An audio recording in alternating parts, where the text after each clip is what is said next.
بسم الله الرحمن الرحيم إذا زلزلت الأرض زلزالها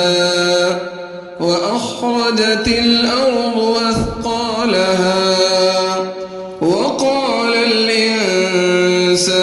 ما لها يومئذ تحدث أخبارها بأن ربك أوحى لها يومئذ يصدر الناس أشتاتا ليروا أعمالهم فمن